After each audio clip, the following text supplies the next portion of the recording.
இன்றே டவுன்லோட் செய்து உங்கள் ஃபேவரட் ஷோக்களை என்ஜாய் பண்ணுங்க. டிரைவர், நீ இறங்கி போடா. ஐயா, இறங்கி போ. பின்னாடி போ, ஜாக்கிரதையா போ.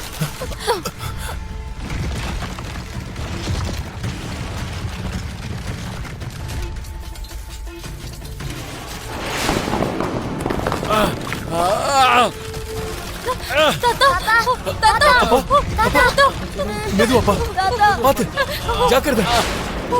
உங்களுக்கு ஒண்ணு ஆகாது தாத்தா. தாத்தா மெதுவா கால இடன்னு சொல்றேன். உனக்கு ஒண்ணு ஆகாது. பாத்து பாத்து, மெதுவா இருங்கப்பா. பாத்து, மெதுவா. பாத்து பாத்துப்பா. நீ தைரியமா இருக்கு. நரேந்திரா, நீ பாக்கியத்தை கூட்டிட்டு போடா. சரிங்கப்பா. நரேந்திரா, பாக்கியம் ஒரு அப்பாவிடா. அவளுக்கு அன்பு காட்ட மட்டும்தான் தெரியும், வெறுக்க தெரியாதுடா. பாக்கியம் கைய மட்டும் விட்டுறாதா அப்பா. அவளை பத்திரமா பாத்துக்க. பாக்கியம் கல்யாணத்தை பார்க்கணுங்கிறதா என் கனவுடா. அந்த கனவு நிறைவேறாம போயிடுமோன்னு பயமா இருக்கு. தாத்தா ப்ளீஸ் அப்படி பேசாதீங்க தாத்தா. நரேந்திரா, சொல்லுங்கப்பா. பாக்கியம் பக்கத்திலேயே இருந்து அவ கல்யாணத்தை நடத்தி வை. என்ன நீங்க இப்படி எல்லாம் பேசாதீங்க.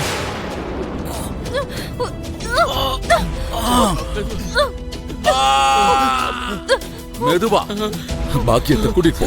தாத்தா நான் போக மாட்டேன் தாத்தா.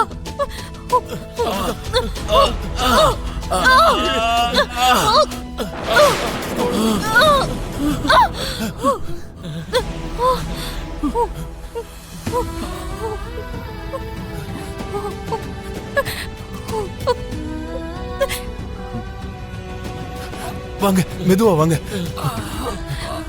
பாத்து பாத்து, ஜாக்கிரதையா வாங்க. மெதுவா மெதுவா. வாங்க தாத்தா. பாத்து பாத்து தாத்தா.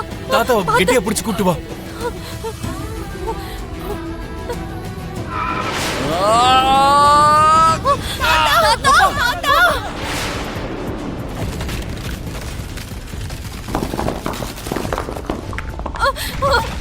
வேண்டாம், சொன்னா கேளு, போகாத. விடுங்க. இருமா, போகாத. இங்க பாரு, நான் சொல்றத கேளு, போகாத. அப்பா, தயவு செஞ்சு நான் சொன்னா கேளு, நீ போகாதம்மா.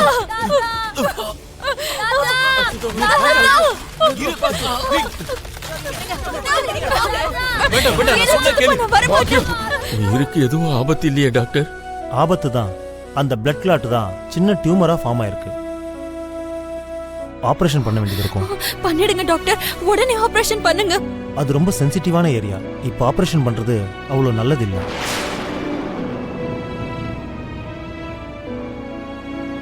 அப்புறம் எப்படி டாக்டர்? ஒரு 4-5 மாசம் நம்ம வெயிட் பண்ணி பார்க்கலாம். அது வரைக்கும் மெடிசன்ஸை கண்டினியூ பண்ணுங்க. அதுக்கப்புறம் டெஸ்ட் பண்ணி அந்த டியூமர் எப்படி வளர்ந்துருக்கு, எந்த கண்டிஷன்ல இருக்குன்னு பார்த்ததுக்கு அப்புறம் தான் ஆபரேஷன் பண்ணணும். அதுவும் இங்க நம்ம ஊர்ல பண்ண முடியாது. சிட்டிக்கு கூட்டிட்டு போய் தான் ஆபரேஷன் பண்ண முடியும். அது வரைக்கும் என் தம்பிக்கு பயப்படுற மாதிரி எதுவும் ஆகாதுல்ல டாக்டர்? அந்த மாதிரி எல்லாம் எதுவும் ஆகாது. ஆனா பையனுடைய பிரெயினுக்கு எந்தவித ஸ்ட்ரெஸ்ஸும் வராத மாதிரி நீங்க தான் பாத்துக்கணும். அதிர்ச்சி தர மாதிரி எந்த விஷயத்தையும் பையன்கிட்ட நீங்க சொல்லக்கூடாது.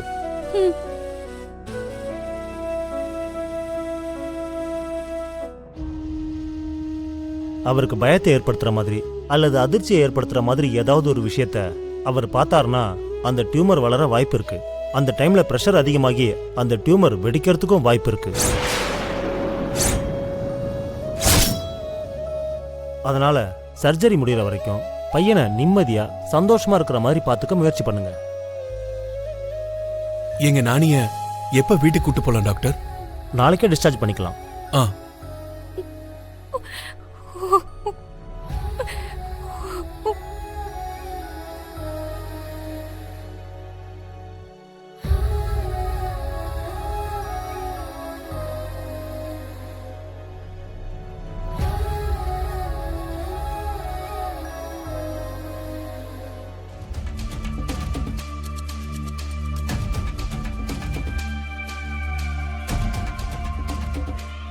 அனசூயா, மாப்பிள்ளையோட அப்பா அம்மா வந்திருக்காங்க. எதுக்கு வந்திருக்காங்க? என்ன கேள்வி இது? வீட்டுல ஒருத்தர் இறந்து போயிட்டாரு, விசாரிக்க வரமாட்டாங்களா? என்னடி உன் அமைதிக்கு என்ன அர்த்தம்? இங்க எதுக்குங்க நான் பேசணும்? நான் அங்கேயே வந்து பேசிக்கிறேன். ஆ? சரி சரி நீ வா. செத்து போன கிழவன் உயிரோட இருந்திருந்தா கல்யாணம் கிராண்டா நடந்திருக்கும். கோடிக்கணக்கான சொத்தை அந்த பாக்யலட்சுமி முந்தானையில முடிஞ்சுகிட்டு போயிருப்பா. ஆனா இப்போ அதிர்ஷ்டம் என் பக்கம். நான் நினைச்ச மாதிரியே எல்லாம் நடக்க போகுது. வணக்கங்க. வணக்கம்மா. எப்படி நடக்கும்னு நாங்க எதிர்பார்க்கலாமா? எதிர்பார்க்காம நடக்கிறது தானங்க ஆக்சிடென்ட். அந்த கடவுளுக்கு இறக்கமே இல்லைன்னு நினைக்கிறேன். ஆலமரம் மாதிரி இருந்த மனுஷனை கூட்டிட்டு போயிட்டாரு. அத நினைச்சாலே ரொம்ப வருத்தமா இருக்கு. எல்லாருக்கும் வருத்தமா தான் இருக்கு. என்ன பண்றது? நேரங்கிறது எப்ப யார் மேல விஷத்தை கக்கும்னு தெரியாதுல்ல. எல்லாம் நினைச்ச மாதிரியே நடந்திருந்தா இன்னைக்கு இந்த நேரத்துல பாக்கியலட்சுமி எங்க வீட்டுல விளக்கேத்திருப்பா. ஆனா என்ன பண்றது? என் மாமனாரு போய் இந்த வீட்டோட விளக்கு அணைஞ்சு போச்சு.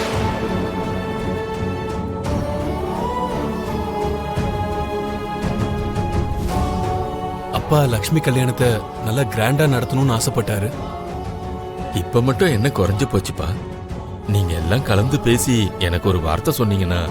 சொல்றதுக்கு என்ன இருக்குங்க? நடந்தது என்னமோ நடந்து போச்சு. கெட்டது நடந்த வீட்டுல சுபகாரியம் நடக்கிறது நல்லது.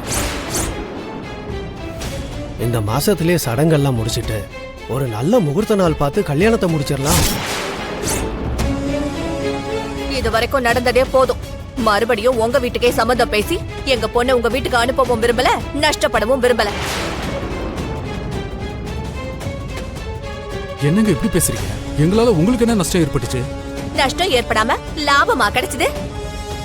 உங்க வீட்டுல சம்பந்தம் பண்ண போய் தான் இன்னைக்கு எங்க குடும்பத்துல இப்படி ஒரு அசம்பாவிதம் நடந்துச்சு. இத வச்சே நீ எப்பேற்பட்ட அபசகுணம் பிடிச்சவன், உன் குடும்பம் தரித்திரம் பிடிச்ச குடும்பம்னு நல்லா புரியுது. சித்தி, என்ன நான் ஏதாவது தப்பா பேசிட்டேனா? இருக்கிறதா பேசினேன், நடந்ததா சொன்னேன்.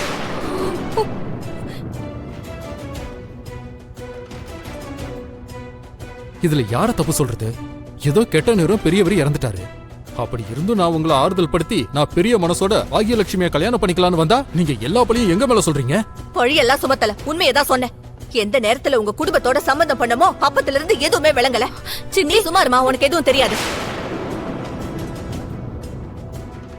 உங்க குடும்பத்தோட சம்பந்தம் பேசி முடிஞ்சதும் மஞ்சள் தண்ணி குளியல் அன்னிக்கே எங்க பாக்யலட்சுமி மொட்டை மாடியில இருந்து கீழே விழுந்துட்டா. வேண்டுதலை நிறைவேற்ற குலதெய்வம் கோயிலுக்கு போகும்போது பஸ் ஆக்சிடென்ட் ஆகி அந்த பெரியவர் போய் சேர்ந்துட்டாரு. அந்த சின்ன பையன் நானி மண்டை உடைஞ்சு பெட்ல படுத்திருக்கான். உங்க குடும்பத்தோட சம்பந்தம் வச்சுக்கிட்டா நாசமா போயிடுவாங்கன்றதுக்கு இதை விட வேற ஏதாவது சாட்சி வேணுமா என்ன? போது, நிறுத்துங்க.